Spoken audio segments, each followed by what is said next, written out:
What's up, guys? It's me, Mr. Adams, coming to you live from school. And I'm going to wear the mask because it was like I could go in the other room. It's like, which is less effort? You know what I'm saying? Wearing the mask, going in the other room, who knows? So, anyway, so some of you guys have done this before and some haven't. And so we're going to work on, we're going to do this. We're going to do Arduinos here. And if you've already done this, it's kind of a little free time. We got, 2 days till spring break. So this is going to be kind of quick. So go to, oh, yeah. And if you want to mess around a little bit more, you can. But what you're going to do, mask, a little crooked. You're going to go to Arduino, or sorry, Tinkercad. Okay. And Tinkercad has 3D designs, which you've done a bunch of, and then also circuits. So you're going to go to circuits and create a new circuit. Okay. All right. And so the idea here is we could, in person, physically use Arduinos, but today we're not going to use the Arduino because, yeah, there's a little bit too much going on. So anyway, so this is, you can have one. I have one. Oh, here's a real one. All right. So we can do this in physical, but we're going to do it just in the virtual space today. All right. So we're going to go over here.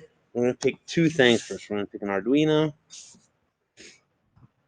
Okay. We're going to grab the Arduino. Ugh, that's not an Arduino. That's a breadboard. So we're going to get a breadboard too. So grab the breadboard, grab the Arduino. Now, for whatever reason, my biggest pet peeve about Tinkercad is it always puts things sideways. Okay? And it doesn't really matter, but it's dumb. I don't know. So we're going to actually rotate it. So you can click on the thing and then click twice. 3 times, I guess, which is also weird. And that's going to rotate it. So click over here, rotate, boom, boom, boom. All right, now we got a nice happy Arduino. All right, okay, so now a breadboard has two different sets of rails. Okay, so these rails, if you see, if I hover over, you see all the green dots go all the way down. Boop, boop, boop, boop, boop, boop. And then if I hover over this, all the green dots go all the way down. Okay, those usually put your power in. So I'm going to go over here, click. Well, we're going to do it anyway here, even though we might not actually use the 5-volt today. So we go over here to 5-volt, and then it always defaults to green. And if you just leave your wires green, it's going to get hard, okay? If you're lazy and then you're looking around. So after you make the wire, change it. Red is always positive, and black is always negative, or ground. We should say ground then. Okay? So I'm going to go here. All right? So then if we see we have our positive, we have our ground right there. Okay. So it doesn't matter where I put anything in here, it's going to show up. All right? Maybe should we do that first?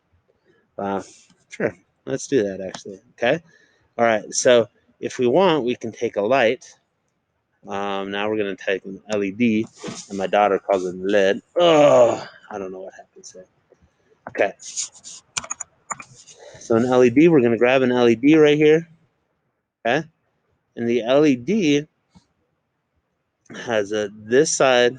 It has two different sides. It has a cathode and an anode. Okay. I don't know why they don't just say negative and positive. They're just too cool for that. Notice that it goes alphabetically. Positive comes before negative alphabetically. Anode comes before cathode. So that's kind of a pain because this is backwards. If we just pop this right in, boop, okay, it's not going to work.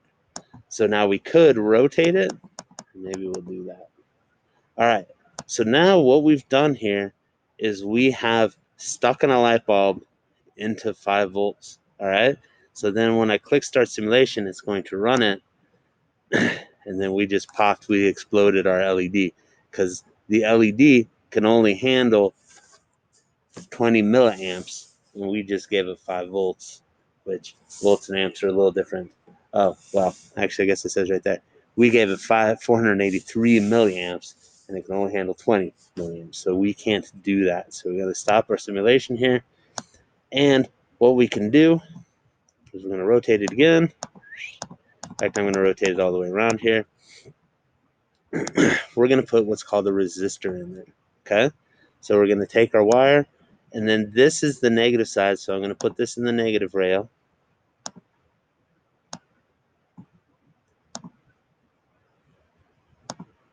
Okay, and then I'm going to stick this other one.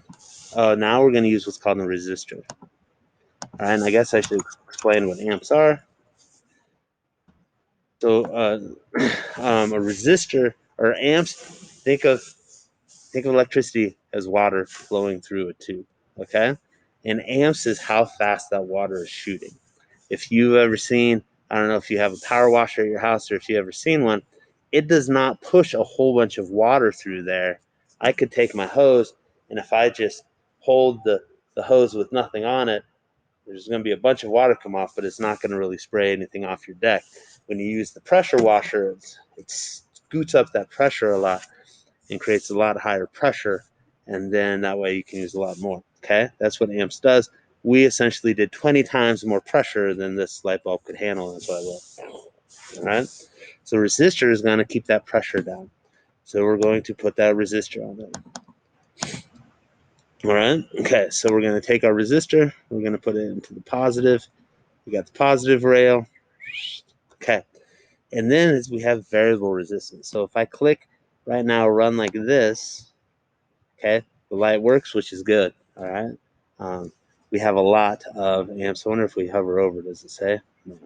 Okay, so we can change, stop the simulation, and we can change our amps each time. And then now we've blown it, see, because now we have 1 amp. So then we could change. I could make you guys do the math. So we could do 100 of those. Oh, that's pretty iffy. Okay, so currently we have 28.6 milliamps. We can only have 20. So, to be honest, what comes in the kits is 330. So, just always use 330. Boom. Yay, we're done. Okay. All right, so we've made a light go. Now, that's not too exciting. All right, so what we're going to do is we can program this light. So, okay, actually, here's a fun fact first. We're going to do this first. We're going to actually we can move, oh, I guess I didn't mention. So these rails, everything in the same rail is going to make the same thing. Okay. So now I'm going to switch my electrode and I'm going to actually put it into the ground. So now my cathode is going to the ground and this is going to go to positive. All right, I'm not going to change the color this time just so you can see. Boom. So it doesn't matter where I put the resistor. I could either put it on the positive side or the negative side. It resists the same. Okay. So, yeah, so when the light bulb's doing the work here, this resistor goes through here, and then essentially it kind of backs it up so that it doesn't go out. All right? Okay, so now what we can do, though, is we can control the power going to the light. So I'm going to take instead of putting the negative, and this is actually, if right now, if you've been watching this video and never not doing any of this stuff, you're going to actually turn this in. So go ahead and, like, I don't know if you got pause and put this on there. Make sure, do what I did first. Make sure the light works, and then we're going to change it. And we're going to take this positive, and we're going to put it in pin. This will just do it easy first. Pin 13. Okay. All right. So now, oops. Okay. Now, actually, it's already programmed. So pin 13 is already programmed to blink, and I know that because of this L right here. So that L says make you blink. All right. Okay. So we have the L, and then over here, if I go to code, and we could do the block code, and next year we're gonna have a little convo about that, I think. But we don't want block codes right now. We want the text. All right. Okay. And so this is the bare bone program for this to work. Okay. And now Arduino programs have 2 parts that absolutely positively have to have. They need to have a setup part. Okay. This setup part, it has to be or you have to have it. So void setup, and that's like getting ready for the party. Okay, you got to tell your mom what's going on, who have I invited. So here it says pin mode 13, and this is output. Okay, so I don't know. Okay, so anyway, we got pin mode 13 output. So that means I'm going to send electricity to this thing. So I'm looking for the electricity to come into it. Okay. And then the void loop, digital write. So digital actually, there's digital and analog. Digital is on and off. So you only get 2 states for digital. Analog, you get 256 different states. So really, we think, I guess you guys know more. Growing up, me, it seemed like analog was simpler, digital was more confusing, and really, it's flip-flop for that. Digital is the easier one. So, digital write pin 13 high, then we're going to wait, and digital write pin 13 low, then we're going to wait. And then see it's a loop, so that goes over and over and over again.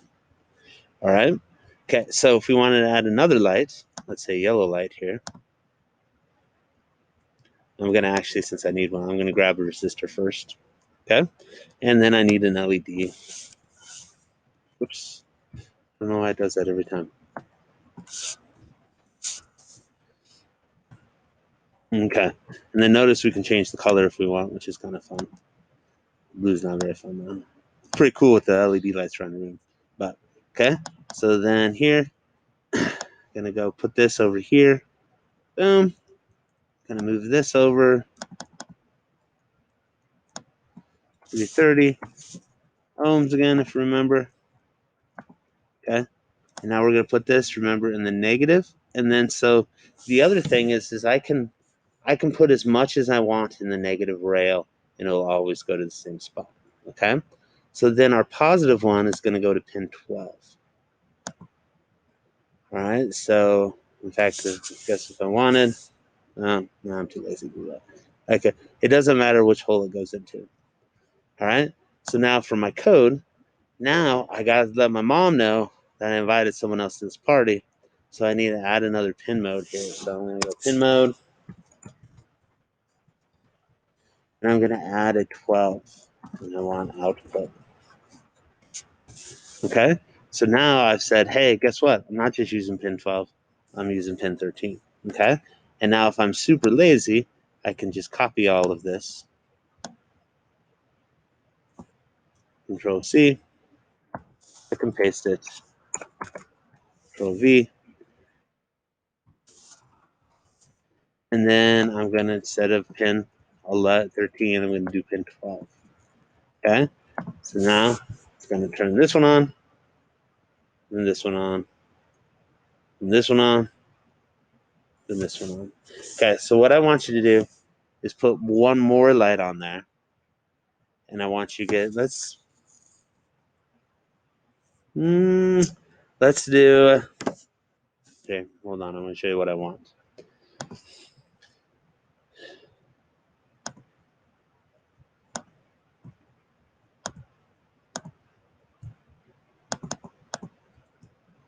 Oh, I was going to show. Hold on. Pausing the video. All right. So here's what I want. I want you to turn on all 3 lights and then make them turn off all at the same time. So on, off. Okay. On, off. Okay. Now, to do this, I'm not going to show you the code. You don't have to know any extra commands. So basically the 2 commands to turn it on, you say digital write whatever pin it is high. Like I'll show you the new one. So on is digital write 11, all in caps high. Off is digital write all 11, digital write 11 low. And then delay, you put delay, and then so when you have your basic code, everything's there. You just have to like copy and paste and change digits. Okay, so all you're doing is copy and pasting, changing digits, adding those more of the same and that kind of stuff. All right. Okay. All right. Bye.